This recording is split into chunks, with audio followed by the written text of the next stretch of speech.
प्यारे बच्चों, आप सब कैसे हैं? आशा करती हूँ आप सभी लोग अपने घरों में स्वस्थ होंगे और सुरक्षित होंगे। आज हम लोग बच्चों हिंदी साहित्य में से पाठ 2 का आदर्श पाठ करेंगे। लेकिन आदर्श पाठ करने से पहले हम पाठ के लेखक का परिचय भी जानेंगे। तो बच्चों, सर्वप्रथम आदर्श पाठ करने से पूर्व हम लेखक परिचय पर भी रोशनी डालेंगे। यशपाल जैन जी का जन्म 1 सितंबर 1912 ईस्वी को विजयगढ़ जिला अलीगढ़ में हुआ था। इन्होंने उपन्यास, कहानी, निबंध, काव्य आदि सभी मुख्य विधाओं पर साहित्य रचना की। जगन्नाथपुरी, सफलता की कुंजी, मेरी जीवन धारा, हम सब चोर हैं, धीरज का फल, नशे का तमाशा, राजकुमारी की प्रतिज्ञा, धरती की ममता इनकी प्रमुख रचनाएं हैं। सन 1990 में इन्हें पद्मश्री से भी सम्मानित किया गया है। 10 अक्टूबर 2000 को नगदा मध्य प्रदेश में इनका निधन हो गया था। प्यारे बच्चों, लेखक परिचय के बाद हम पुनः आदर्श पाठ पे आते हैं। तो हमारा पाठ 2 का नाम है आम का मौसम।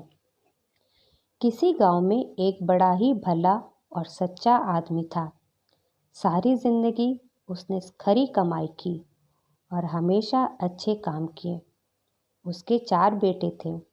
घर की खेती थी, कुछ गाय भैंस थीं। परिवार के सब लोग आनंद से एक साथ रहते थे। जब वह आदमी बूढ़ा हुआ तब उसके बेटे काम संभालने लायक हो गए थे। उन्होंने पिता से कह दिया कि अब आप आराम से घर में बैठें और ईश्वर का नाम लें। बूढ़े दादा के दिल में अब कोई लालसा ना थी। उन्हें जो करना था वे कर चुके थे। उन्होंने बेटों की बात मान ली और काम काज उनको सौंप कर निश्चित हो गए। सारे गांव में उनका आदर सम्मान था। सब लोग उन्हें दादा कहकर बुलाते थे। धीरे धीरे काफ़ी दिन निकल गए।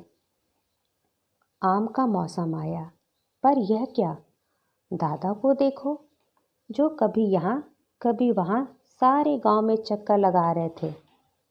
जहाँ कहीं आम की गुठलियाँ पड़ी देखते वे उन्हें उठा लेते थे और गांव के बाहर जाकर जमीन में गाड़ आते थे। उनके बेटों ने यह देखा तो उन्हें बड़ा अजीब सा लगा। क्या हो गया उनके बूढ़े बाप को?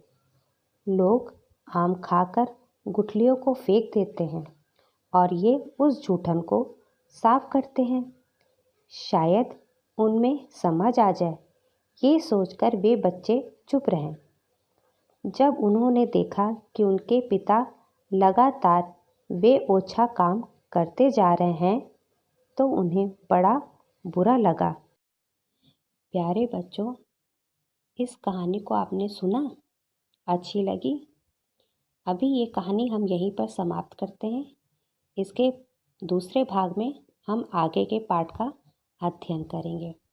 तो बच्चों, यहाँ तक हमने जितनी भी कहानी पढ़ी उससे संबंधित कुछ प्रश्न या कुछ बातें मैं आपसे करना चाहती हूँ। वो ये कि मन में अगर कोई कार्य करने का धुन, इच्छा या लगन हो तो उस कार्य को करने के लिए कोई भी व्यक्ति हमें हरा नहीं सकता। दूसरी बात हमने क्या सीखी बच्चों? वो ये कि मन में हमेशा हम लोग की परोपकार की भावना होनी चाहिए, अर्थात भलाई करना मानव का सबसे शानदार कर्तव्य होना चाहिए। आखिरी बात हमने सीखी बच्चों, हमें अपने घर के बड़े बूढ़े बुजुर्गों का यानी कि नाना नानी, दादा दादी सबका सम्मान करना चाहिए। हमें ऐसा कोई कार्य नहीं करना चाहिए जिससे उन्हें दुख पहुँचे। बच्चों, क्योंकि हम शिक्षा प्राप्त करते हैं और शिक्षा प्राप्त करने के बाद हमें शिक्षा के द्वारा यही हम सीखते हैं कि हम लोग हमेशा और सदैव ऐसा कोई कार्य ना करें जिससे किसी भी व्यक्ति को किसी भी तरह का कोई दुख या ठेस हो।